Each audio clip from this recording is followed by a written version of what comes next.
Hi guys, I'm Katie Room from Periapsis Press, and today I am with Michael Kane, Hello. author of the After Moses series, and I have my copy of the first book right here to show you guys.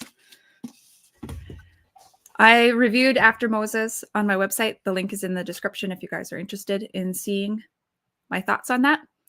And if you guys are here because you're already familiar with Michael's work, one feature I have on my website is right at the top of an article, I have a recommend this book button. So you guys can vote essentially to encourage other people who are checking it out to try it as well.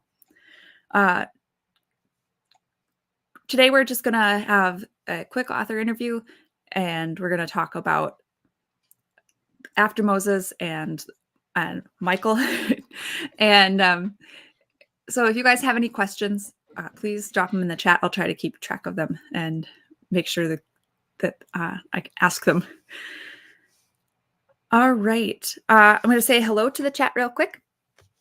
Hi, Timo and Anne and Patrick and William, Jeffrey Rankin. Thank you guys so much for coming. Okay.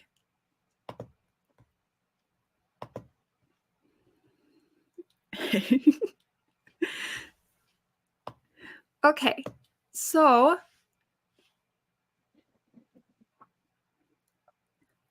Michael, do you want to just start by telling us a little bit about like the story of the story, like how you started writing this?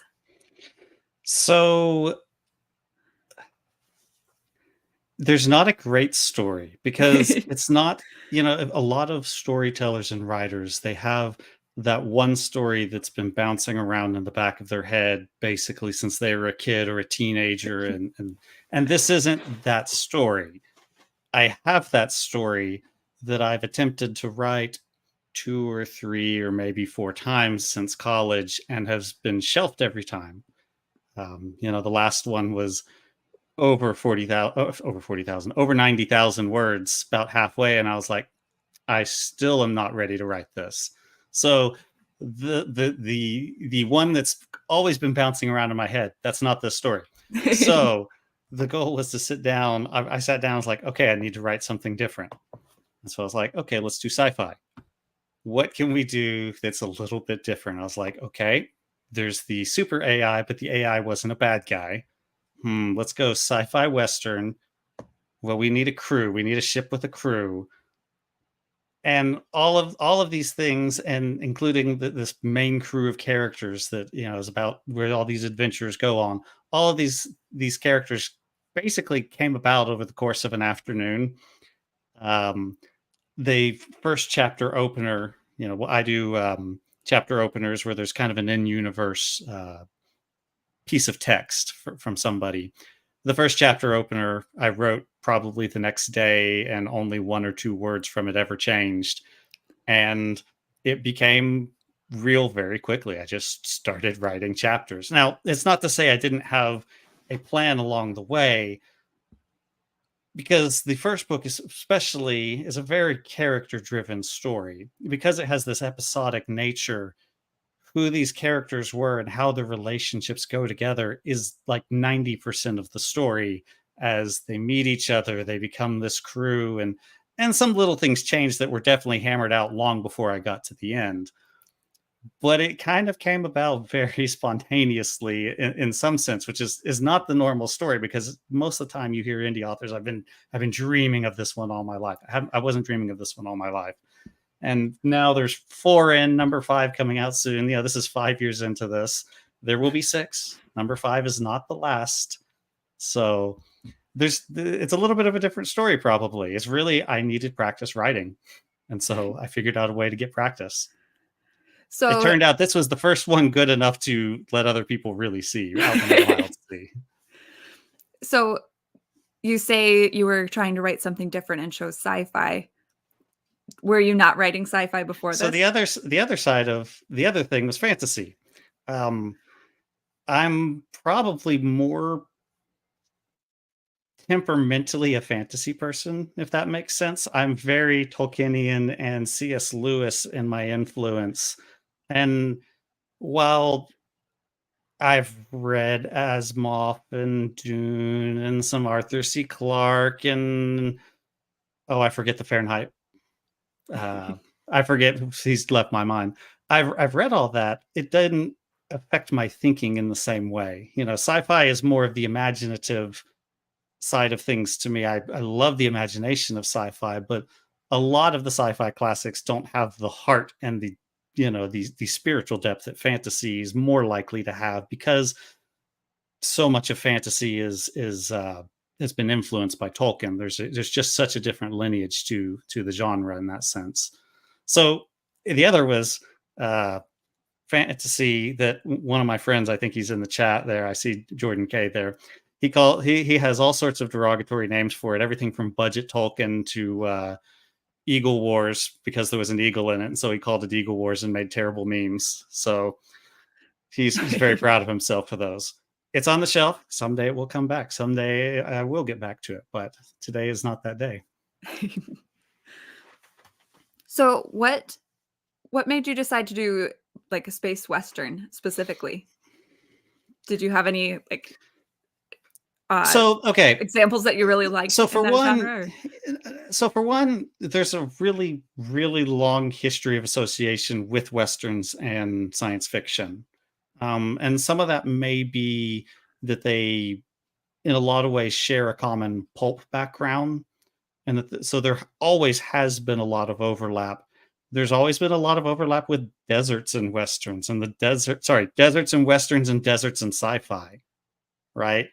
And I mean, even Star Wars, Star Wars isn't really a Western, but Star Wars is heavily influenced by the Japanese samurai movies, which were heavily influenced by Westerns. So there's this really long interconnected lineage there. More specifically, probably where this came from was, so again, the backstory is there was this AI, Moses, kind of created this golden age, and then Moses disappears. And because humanity has been propped up and relying on this super AI for over a century, we've forgotten how to think and how to science for ourselves. So civilization goes into this long, slow decline. And so partially I was thinking, well, how do you have a Western that really makes sense? Because Westerns tend to have some lower tech sensibilities to them. And so because it was a period of decline, that made the excuse to have this a little bit lower tech sensibility as opposed to this high tech, high technology future with magical science everywhere, all the problems fixed. No, we don't have that many problems fixed. After Moses's technology is in a lot of ways very similar to our current worlds. There's the few places where I cheat science and have my things that Moses gave us, but the things that we do are very much like today. And so that kind of the sci-fi Western gave me the excuse to blend the two things together. Nice. And also the aesthetics. I mean, because I decided on the sci-fi Western, that comes with its own set of tropes, and you can begin to blend the tropes together, and you have the wandering gunman, is the classic archetypical hero of the Western, and the wandering gunman is also a fabulous character for sci-fi as well, and that's who the hero is. Matthew Cole is this wandering gunman with a past that you slowly unravel over the course of the first book.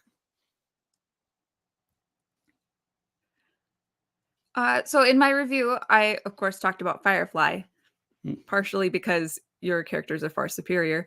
Do you want to comment on Firefly at all?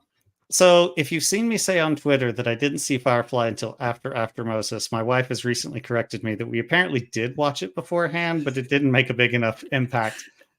So Firefly is a weird thing because anybody that's, loves science fiction television has probably seen it at this point. There are things that are very admirable about it. There's a reason it's so famous, right? the sci-fi Western vibe is spot on. The music, the fiddle and guitar stuff really creates this vibe.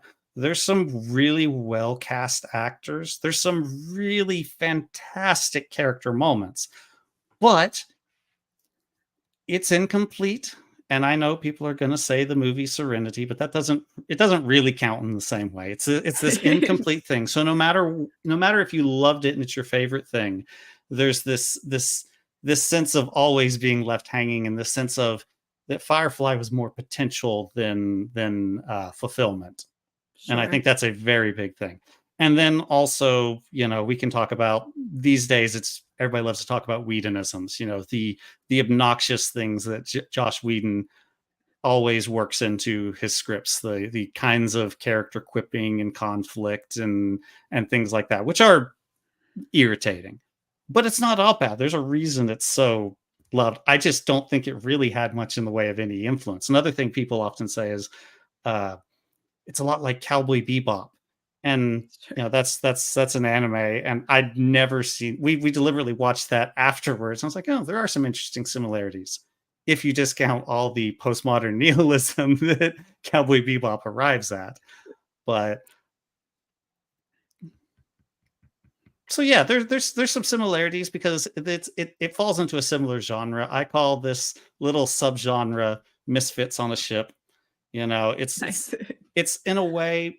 It's not as ubiquitous as the Fellowship is in fantasy, but to some extent, the Misfits on a Ship trope is the science fiction counterpart, in that you put this eclectic group together, you put them on a ship, you send them on adventures. There's a similarity to fantasy's Fellowship, and there's a lot of examples of, like I said, what I call Misfits on a Ship over the years. But After Moses is definitely Misfits on the ship, and so is Firefly. It's absolutely Misfits, and only they don't get along very well. No, my characters get along much better, much more quickly. there's a little less manufactured drama and no prostitutes. And you don't ever have a priest kneel before a prostitute and have her place her hand on his head. Very wide shot. Very symbolic of something. Not sure what. Speaking more of your characters, can you talk a little bit about how they have changed and developed over 4, now 5 books? Well, the main character doesn't change an awful lot. He's largely, by the time we get to know him, he's in his 30s. He has a moral center. He knows who he is. He knows what he believes, and he's a good man already, right? This isn't a character that has to learn to be a better man. There's a sense that he doesn't really believe he's a hero sometimes, and so other people want to push him to be going out and looking for the way to be a hero. But Matthew Cole will never not do the right thing, right? If someone's in need, he's broke, his ship is broken down, he doesn't have fuel, he's still going to go out of his way to save this person because that's who he is. So he's not completely a static character, but he largely is. And so the series is more about how he influences the world and his crew that are beneath him. One of the nice things about the way my covers are branded is I've got a different one of the characters on each cover. And so that gives me the opportunity. Second book, has the kid on the ship, the teenage girl on the cover, and it gets to explore her character some more. And so as the series goes on, and I have my own books out of order right there. Whoops. As the series go on, the different books give me different excuses to dive a little deeper into each character. Now, it's not like they suddenly become completely the protagonist, but so let's see, how have they changed? Well, probably I think one of a lot of people's favorite characters is Davey. Davey is kind of starts out as a 17-year-old. He's the older adoptive brother of the other teenager. Grew up on the street, kind of in a rough way. He was kind of being groomed to be in a gang. Let's just simplify it like that. When Matthew's crew saves him and his sister and takes him aboard. Well, he and Matthew don't get along very well at the start, but Matthew basically comes in with this firm hand of you're gonna behave, you're gonna be productive, and you're gonna grow up. And so over several books, he goes from being surly, very uneducated, and an angry young man to, over a few years, growing up, learning what it is to be a masculine, or true, honest to goodness masculine young man. And by the time I get to his book, the fourth book, and part of the plan all along was for him to show that how he's changed and what Matthew's influence on him was. He had to prove it away from Matthew. So I did one of the unforgivable sins, and nobody's gotten mad at me for it yet. But the fourth book has very little of Matthew and the second main character, Abigail. And it really focuses on the other three as they're separated, lost in the middle of a colony that's undergoing a bloody coup. And it works out really well. So far, everybody's like, I love the way that Davey grows up. So it's fun. Like I said, well, sorry. Go ahead. No, go ahead. Go ahead. When you have a set of characters and they're all likable, it's not a big deal to take a break from the main ones and focus in and get to know other characters that you already like better, as opposed to if you didn't like some of the side characters and then they get their own book. I had a friend after the first book when someone else was on the cover, he was like, Matthew's still the main character, right? You're not going to like remove him for the book. And I was like, no, I'm not doing that. Not for several more books yet. I'm not going to do that for a few books. But and the neat thing about an ensemble cast like this is that once you establish relationships, so many of the interactions almost write themselves. I know how Matthew interacts with Abigail, who I should probably talk about, but she's on the cover of the next book, so we can talk about her then. I know how he interacts with the doctor. I know how Abigail and Davey didn't get along and slowly do more over the course of things. And so some of these things, as you get longer into a series, really start to just write themselves, because I hope they're behaving like real people do to some extent, or at least in logical ways. So that is a lot of fun. There are a lot of changes in between now. And I was I've looked through some of the first book again recently, and it is funny how different they are. But over time, you can do that. Patrick said that the interaction between Davey and Matthew was when he bought the rest of the series in hardcover. Yeah, like I said, that's my favorite relationship, and really in the fourth and the fifth books, there's a lot with that's really drives home that just how far that's come in some really neat ways. There's a scene in the fifth book that multiple of my beta readers have commented that they're like tears. Like this one got me tears. I'm like, yes. Oh no. Like good tears, not right, bad tears. But you're like sappy happy tears in some ways. So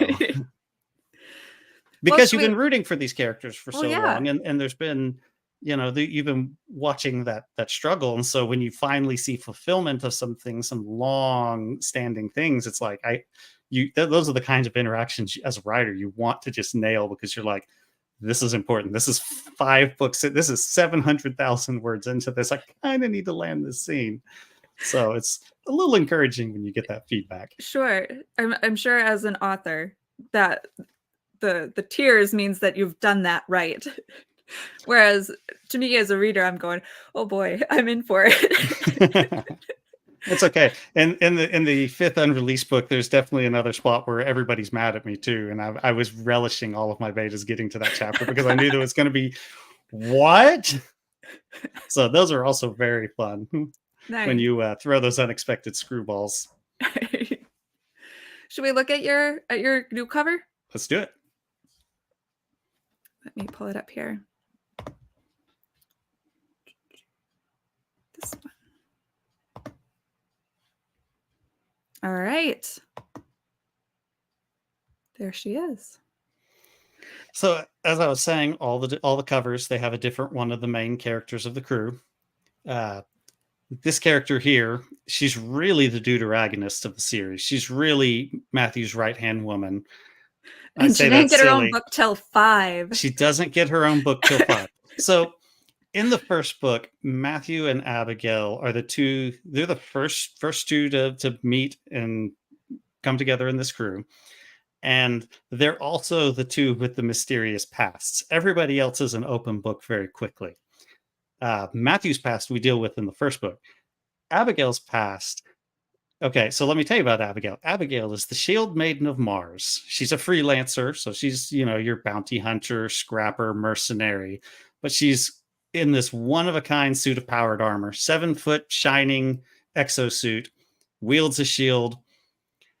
Her past is a no-go, no conversation. She won't talk about where she's from. The suit is definitely a no-go. And so, yes, I've strung out her past for quite a long time. Now, there's a lot of little breadcrumbs along the way. And I have had a couple of readers figure some things out ahead of time. And that obviously excites me because I want you to be able to figure some things out if that's really what you love to do. But this is the book we finally dig into her past. Nice. So that'll be fun. That'll be exciting.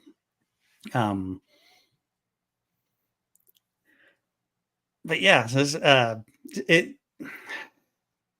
she is, and I'll tell you something else about her. This is a spoiler from a few chapters in, but I tease it in the 3rd chapter of the book, so it's not that big a deal.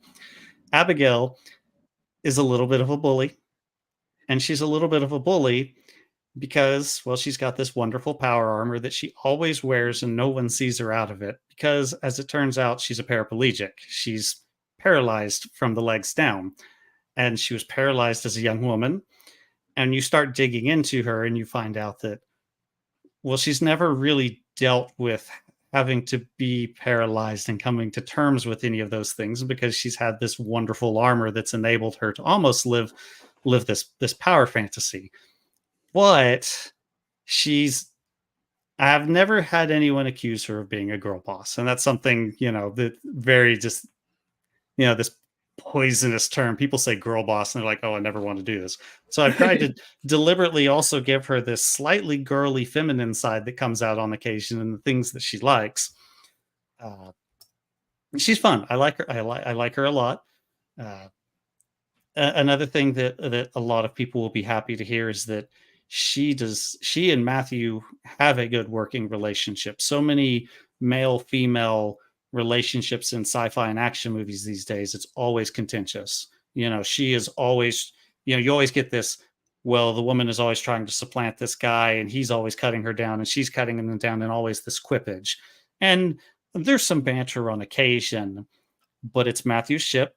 He's the captain and there's never any question. She is on board with it and they have a very good working relationship. And that's something that I've had other readers go, oh, thank goodness you didn't make this constant drama, of who's in charge or how much better she is or something like that. I see that. I think that's I think their relationship is an example of how she's not the sort of modern typical girl boss. Is that she isn't rude and undercutting Matthew's authority.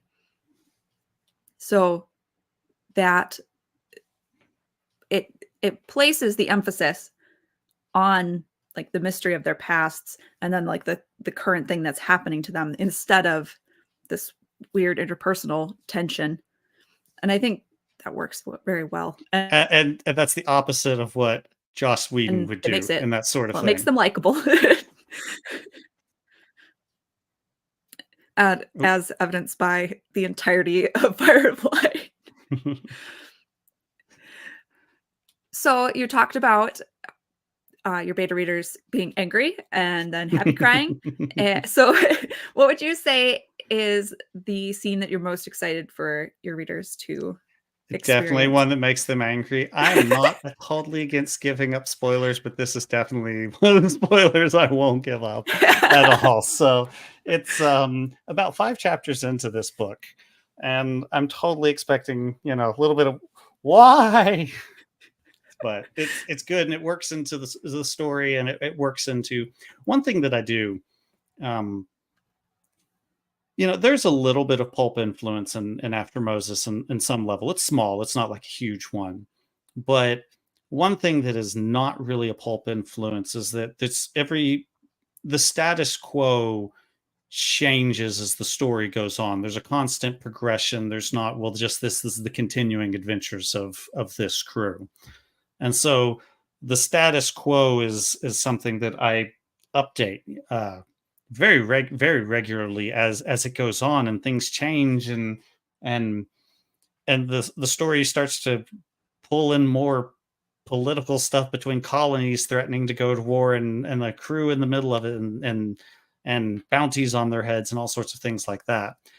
And so it's those big status quo changes, I think, that really kind of surprise people the most when you say I've established a certain set of relationships and a certain set of expectations about the world works, but the world changes, and so I introduce, this is something new, this it doesn't work the same way anymore, because this is a story that's coming for a conclusion. I've started on the 6th book. I'm not very far into it. Let me find it and read you the very first line here. I am a big proponent that stories need to have endings, right? We have too often these days this corporate mentality that you can just kind of keep this story going forever, and that's how you get these zombified versions. It's like Lucasfilm was going to be up a creek without a paddle, no matter how they really carried on with the story of Luke Skywalker, because somebody was going to be unhappy, right? No matter what, and that's just the nature of that. And so I really think that stories need to have endings. For the most part, there are certain genres that don't. You have, like I said, some pulp genres, absolutely. You could keep writing for 40 books without the status quo changing, and that's built into the expectations of that genre. Or like detective fiction, you have this hard-boiled detective that he's always going to be an alcoholic that's smoking too many cigarettes, right? That's never going to change. He's always going to have a woman just for this book, and that's it. But outside of those certain specific genres, we really just need our stories to end. So with the 6th book, the first line in the opener is, all things under heaven come to an end.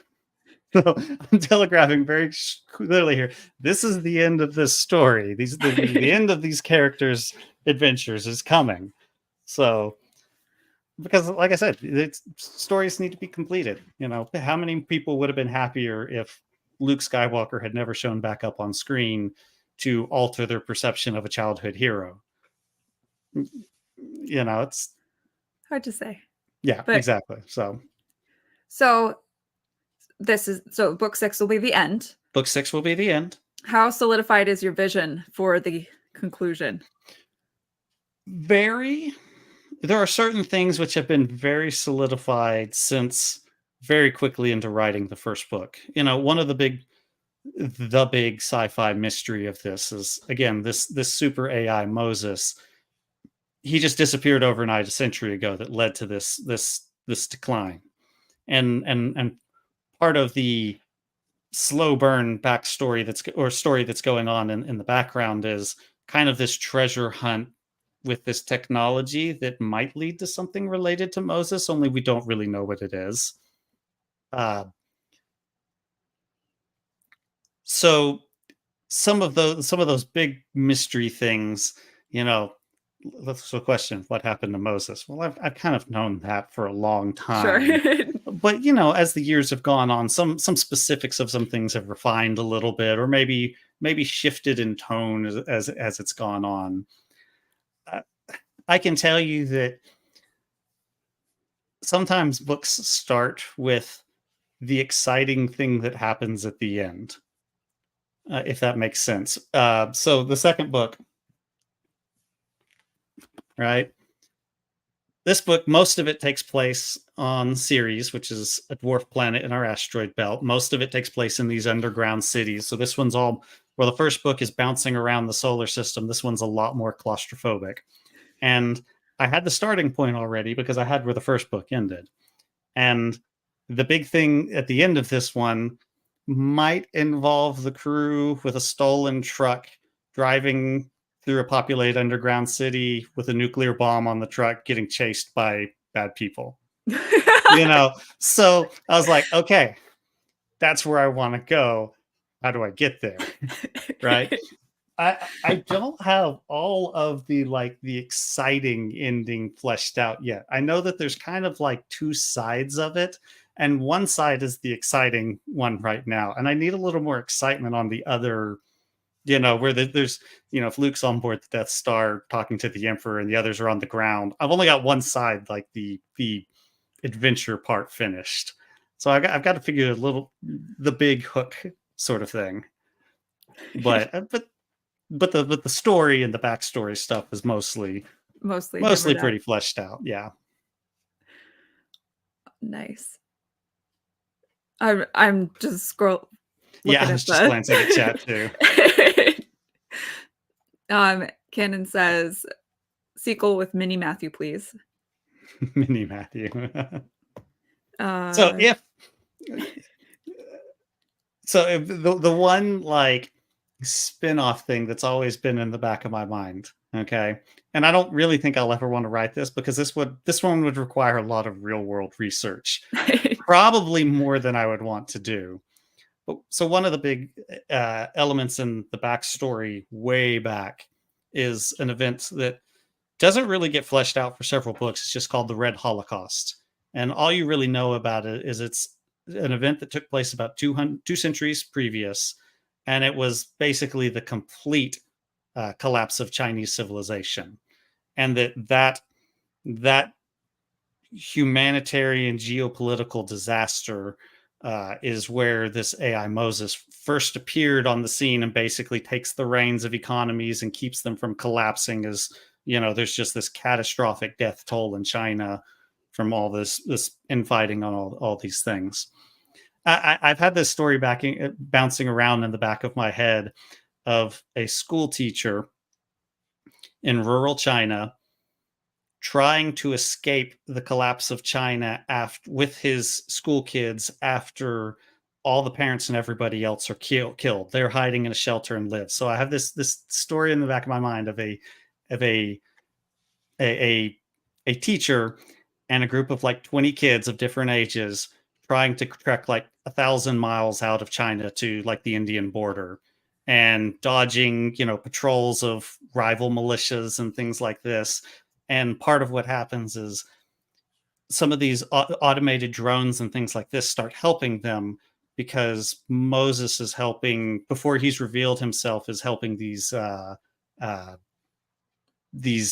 refugees escape. So it would require a lot of real world research because that's more of a near future thing. Sure, yeah. A lot of cultural stuff. But I was like, oh, that's a neat idea. But I don't know if it ever happens. Cool. It would have a lot of kids in it.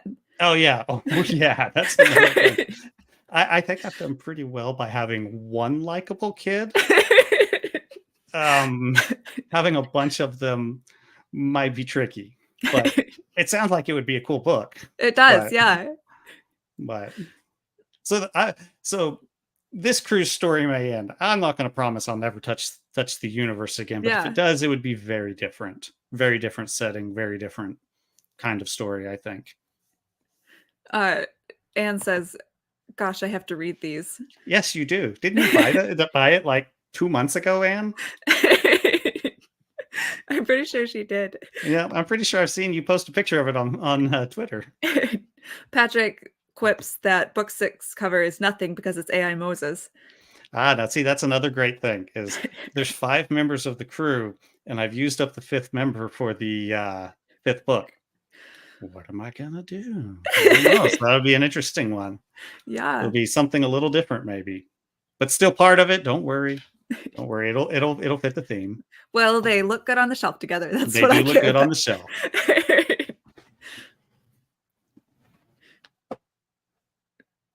Very nice. There.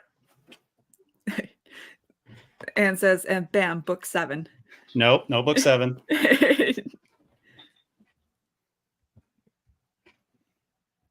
Hey, John, glad you can make it. Oh, hi, John. Thank you. William Jeffrey Rankin says, until the movies anyway. Everybody's always like, until the movies. I'm like, I'd rather have a television series. I think the episodic nature really would favor a television series better. Not that I trust any studio on the planet. Right. I mean, at least nobody with the money anyway. It would take to do a science fiction. A good sci-fi. Series, Yeah. Absolutely. One good thing is there wouldn't be lots of creature effects and things like that. Spaceships are relatively easy effects, so it wouldn't be as expensive as a lot of sci-fi. Yeah, and Still the a Western little more vibe. than the Western vibe. You can do a Just lot of real world sets that find way. a field, Yeah. a little ranch house. Yeah. Sadly, even more restrained sci-fi is a little outside my budget at the moment. So if someone can figure out a way to sell about 20 million books, we'll go. There we go. Yep. Jordan suggests that George Lucas would like a pet project. George Lucas has not been told that he is not the genius everyone thinks he is for too long to be given anything of this kind of value. To be fair, he tried to find people to direct the prequels for him, and nobody was willing to touch Star Wars. I'm pretty sure the Ron Howard's kept his copy of the letter and like the refusal and all that, where he was like, "I'm not touching Star Wars. It's too big a cultural thing." And so nobody would do it, and so George directed it, and that's the prequels.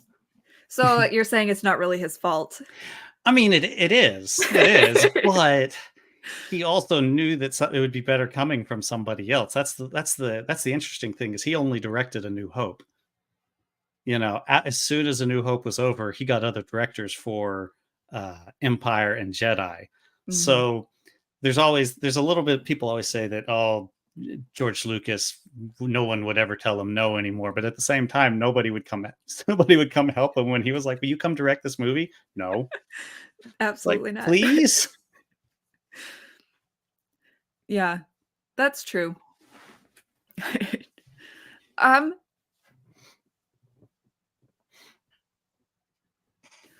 Trying to.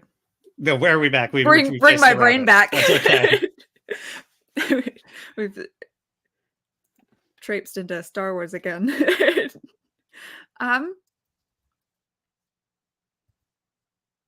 you want to comment a little bit on why you chose to set this series in local space?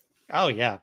So After Moses takes place in our solar system, on colonies in between Venus all the way to the moons of Saturn.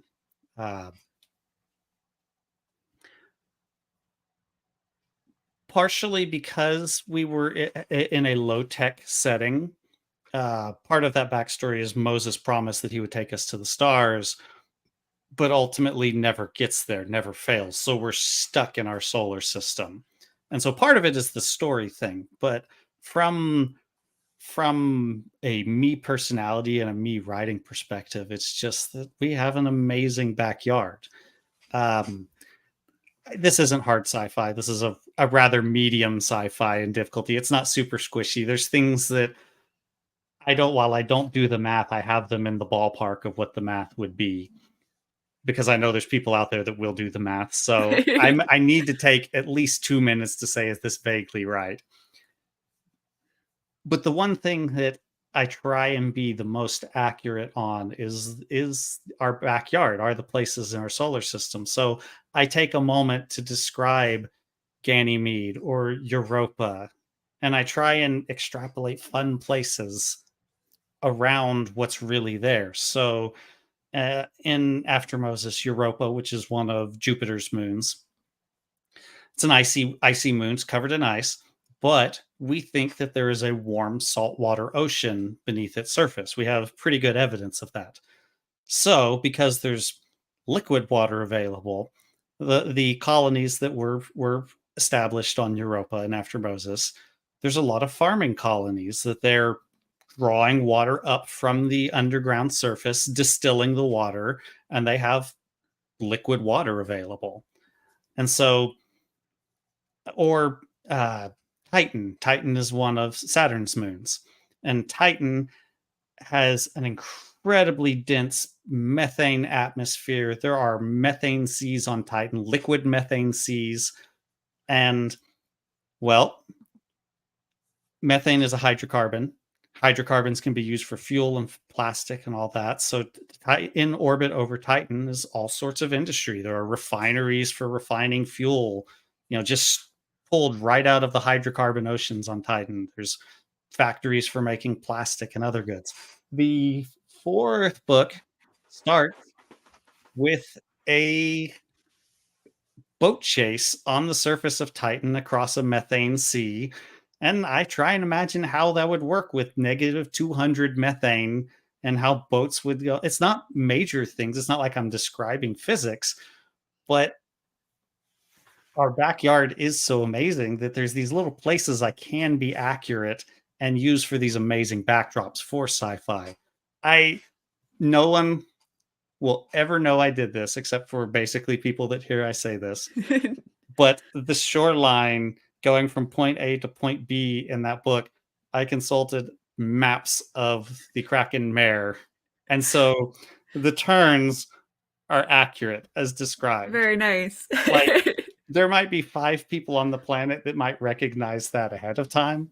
Or another place, another one of the more fun places in After Moses is Venus. Well, Venus is hot. The surface is hot enough to melt lead. It's a hellscape, right? But NASA has worked up plans for, I think Havoc is what it's called. High altitude Venus. I don't remember the rest of it. Basically, if you go to a certain altitude in Venus's atmosphere, it will be at 1 atmosphere of pressure, right? If you go any lower, and it's about at 50 kilometers. If you go any lower in Venus's atmosphere, it starts to get, so much pressure, you'll crush a ship like a tin can.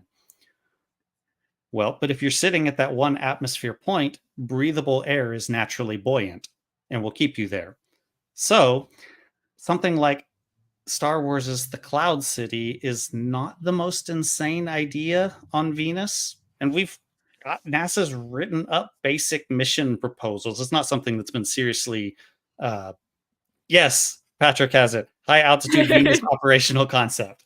Yeah. So theirs is, of course, more like a blimp. But the idea is there's a couple of cities that Moses built. So we have, super AI engineering. This is ahead of what people can do. We have these floating cities floating on these massive air bladders. It's about 140 degrees Fahrenheit outside, 1 atmosphere. You just have to make it out of the surface of something like Teflon, which is resistant to the was it sulfuric acid? Yeah, it's sulfuric acid.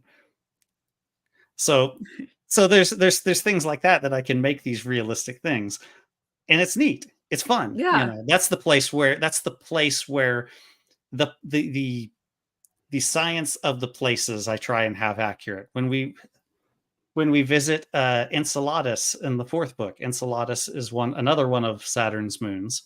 It's also an icy one, but there are ice geysers. There's cryovolcanism on Enceladus.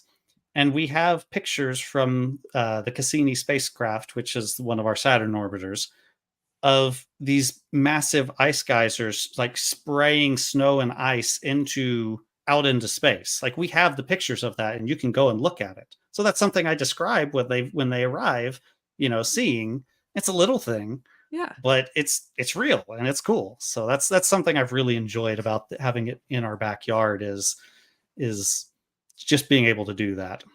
Sure. You have that available. Hmm. Um, William Jeffrey Rankin says all that world building makes the story feel much more real. It does.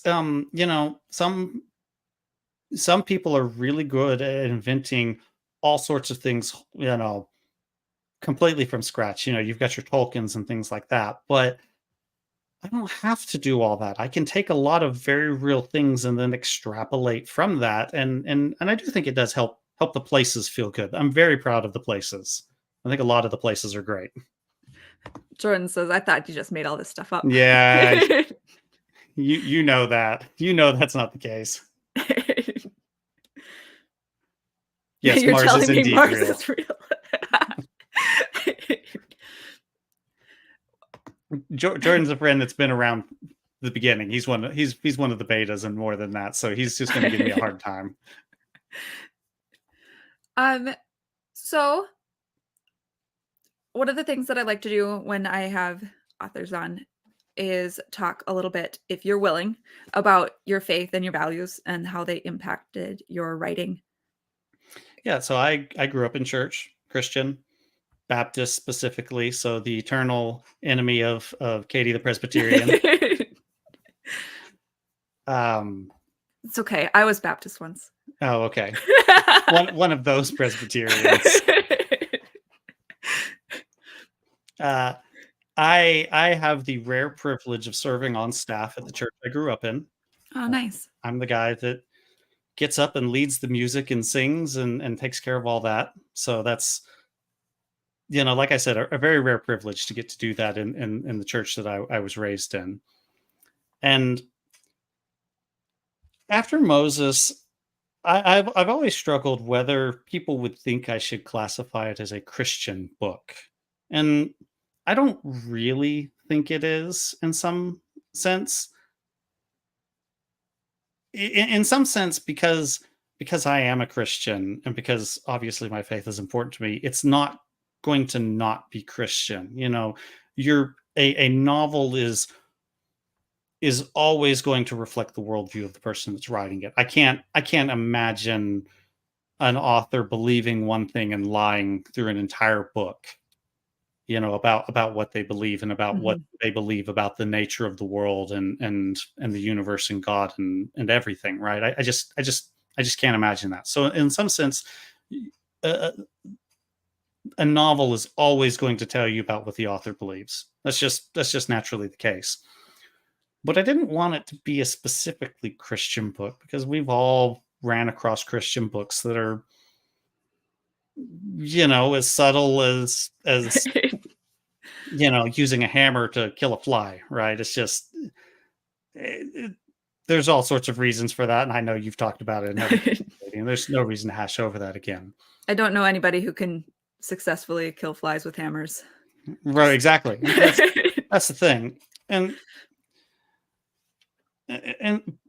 But there were always going to be because After Moses is set in our world, science fiction, the very humanist side of science fiction, there's this mistake that they often make of showing something, it's a couple centuries away and there's no religion, right? And it's like that's not going to happen. That's not how humans are. Humans are very religious by nature, and that's something we're experiencing very much in the secularization of the West, that the harder people secularize, the more the secular culture becomes religiously in its zealotry, right? So people are going to remain religious. And I think I remember one time, no, I guess something I definitely took inspiration from was Orson Scott Card's Ender books. The second one, Speaker for the Dead, takes place, about 3,000 years in the future in this little Brazilian Catholic colony. And the Catholics are just Catholics, right? It's not really about that. It's just naturally about people that are faithful remaining faithful 3,000 years in the future and dealing with this discovery of this alien race and these aliens converting to Catholicism. Speaker for the Dead is a wild book, and I really love it. It's very pretentious, but I do deeply love it. And so I take kind of that approach more, in that there are characters that are Christians, there are characters that aren't. They sometimes disagree over those things, but it's not, it's not the kind of book where you're going to see the dreaded conversion scene, which is a very difficult sort of thing to write in fiction and it make any sort of sense. Mm-hmm. Well, it's a little miracle that takes place in an individual. It's Right. hard to make that work, even for people who have experienced it. And so where I extrapolate is something else that happens in drink water down the wrong pipe in the middle of an interview. You didn't spit it all over. And so. that's because in Lewis's sci-fi, the aliens are already Christians before we get there. I'm referring to Out of the Silent Planet. Good book. Also a very good book. And something else that happens in After Moses is Earth is not in the picture.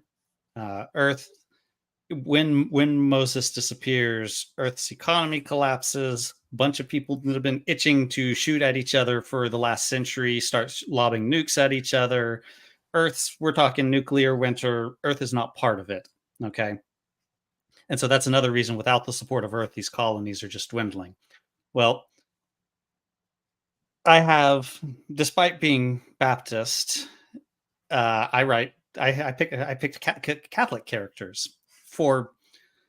Okay, I'm going to reference Orson Scott Card again here. I remember it, which is funny because he's a Mormon, but I remember him in a talk in a lecture talking about how in fiction, at least for written by Americans, there are only two Christian denominations. It says there are Catholics and there are Baptists.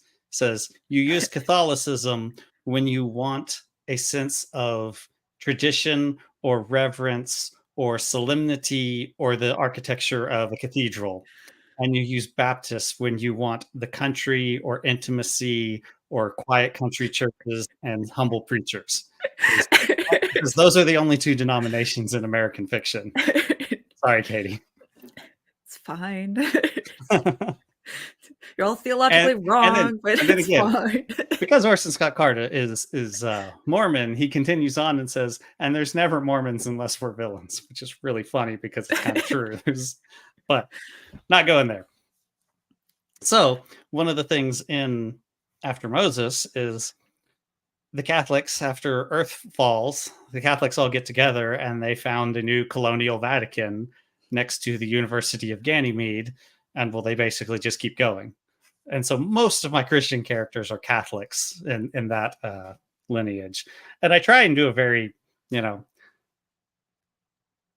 most Protestant denominations think they're the furthest from possibly being Catholic. The reason that Baptists think that is our church polity is we're Congregationalists. So there is no hierarchy above the Baptist church. We're our own body. Nobody can tell us what to do, right? And so this hierarchy of the Catholic Church, we're very proud that we're the furthest thing from that.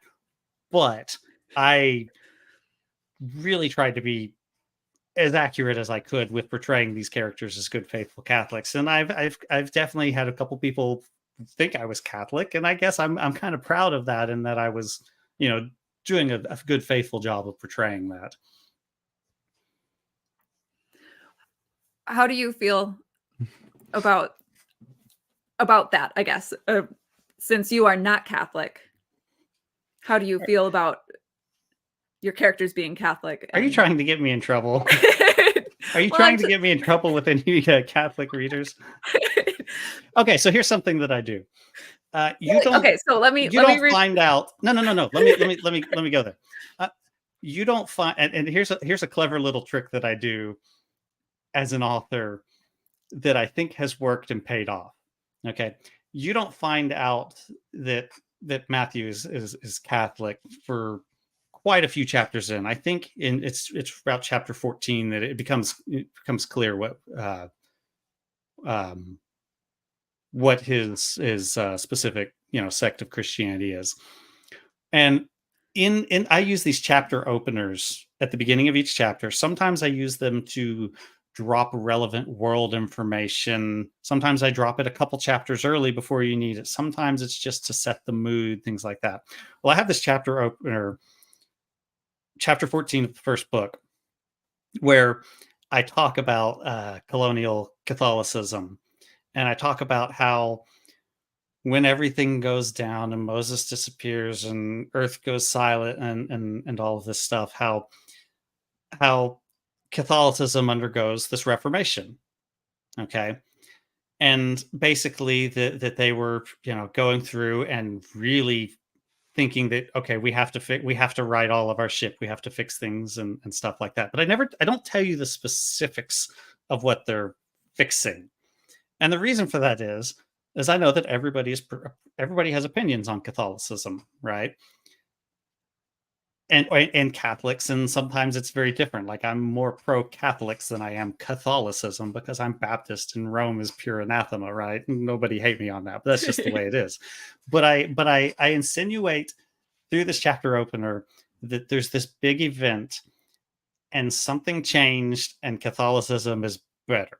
I don't tell you what it is. So Catholics are probably sitting there going, oh, we're finally getting these issues taken care of, right? Protestants are probably thinking, oh, they're probably getting some of their theology in order, right?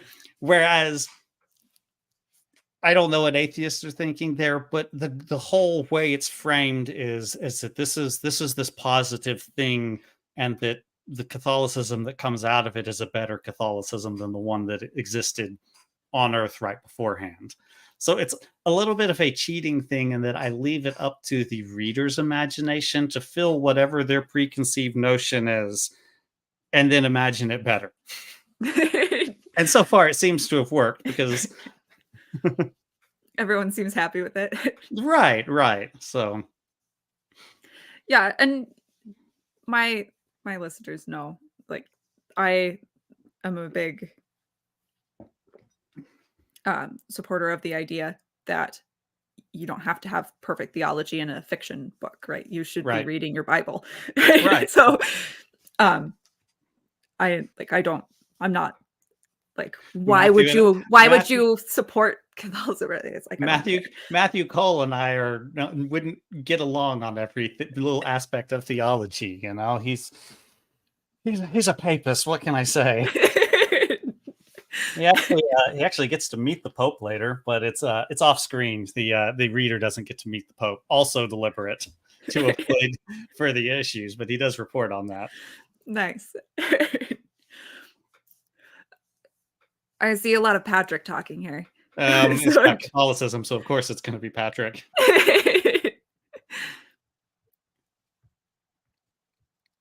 Book 6, Chapter 2, Moses comes back with Reformation 2 with 9 souls. Oh, very nice. Man. That's good.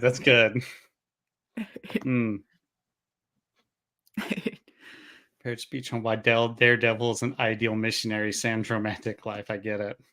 Kidding.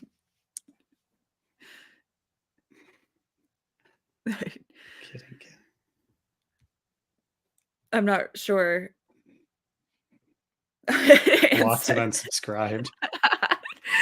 Well, go ahead and throw the book out, and then if it makes you mad and you decide to read it later, you can buy a second copy. Which, by the way, I'm joking with Anne because there are actually a couple scenes involving knitting in the fifth book. And I'm sitting there editing, and I'm like, I have a Twitter mutual who happens to run a knitting blog or a knitting podcast. And I'm like, send her a message. I'm like, Anne, I've got some questions. Like, yes. So I kind of shortened up a couple scenes to be a little more accurate because of that. And of all things to have in my sci-fi book, knitting, but it's there. So thank you, Anne. You don't just have a character sitting there, like, moving the knitting needles, basically. Like, do you remember in the first Harry Potter movie when there's like a set of knitting needles like floating in midair, like basically just going like this. Right. Like you don't have a character just sitting there going like this. No, like you my try bad. to make it accurate. My bad little extra action to add for characters mid conversation is drinking, not like drinking alcohol, Sure. but like having their cup, over their meal, and somebody takes a drink. I'm convinced there's an awful lot of imbibing of liquids in the series. Jordan asks, "Are Catholics real too?" Oh man, everybody should have a friend that's a menace. Jordan is a menace. He knows it. Well, I'm glad he joined us. Mm-hmm. Well, thank you so much for joining me. Last thing that I would like to ask is just what you hope that your readers take away from your work in general and After Moses in particular. Yeah. So, okay, when I started writing, Sorry, I'm reading about wool in the. When I started writing, I didn't have a big what's the big theme or the big idea behind, at least like the philosophical thing. And so to some extent, I let that begin to form naturally, and then recognizing it, worked with that. If I had to say, what's the big idea? What do I want you to get out of After Moses? Is that there is still a place for decent people in the world. There's a lot of pessimism from a lot of different people and a lot of different directions about the current direction that the world is going. And I'm writing a story about a period of decline, and a lot of people just feel that, even if it's not the same physical decline that you see in After Moses. And so the story tends to be about the fact that there's still a place for decent people to do the right thing and try and make a difference in the world around them. Don't take the black pill, right? Don't take the black pill. Don't think that everything is over. Don't think humanity's relegated to the trash heap as kind of this thing that there's this, everybody knows that these colonies are dwindling and that eventually they won't be maintained and everybody's going to die, right? But it's not post-apocalyptic in philosophy. It's no, you keep going, you keep trying, you keep doing the right things, you keep being heroic at the right time, and you make a difference. It's a little thing. It's not like I'm trying to be preachy about it, but it's hope versus despair. It's the smallest person changing the course of the world sort of thing. So that's what I would say. If you get something out of After Moses, it's don't take the black pill. Don't take the despair that everything's doom and gloom and everything's gonna fall, because that's not the way it works. We don't know that. You don't know that. You've still got your life to live. Very good.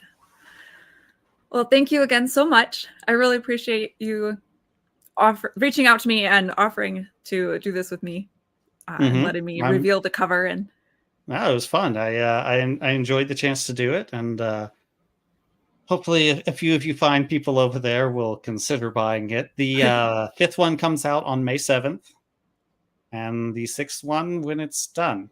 So whenever how that goes. Yeah. For me, it's hard to go on to the next book, really throw myself into it until the previous one is released. There's some writers that talk about juggling 5 projects at once. I'm gonna finish something. Until it's released, it's like my brain is still in Sanctum mode. It's not in book 6 mode yet, despite kind of piddling starts. I read on Twitter, and people are always bragging about readers juggling 3 to 5 books at once, and I'm like, how do you know that, like, the feel of it, right? Like, one of the things that I try in my reviews to communicate is like the feel of the book. But if I've got 3 or 5 feelings going at once, how do you keep them separate? Maybe I'm just my mother has been lurking in the chat, I see. Hi, Mom. Excuse me. Yeah, thank you so much for coming, Michael's Thank mom. you for inviting me. It was fun. Okay. My review of the first one is on my website, as I said, link in the description. And possibly we'll do a written interview that will go up on the website as well if you guys want to read over maybe a more streamlined answers, less Rabbits. rabbit trail. And I'm going to keep streaming on Monday nights going forward here. Feeling a lot better lately. So thank you all so much for coming. I really appreciate it. Have a great night. Thank you.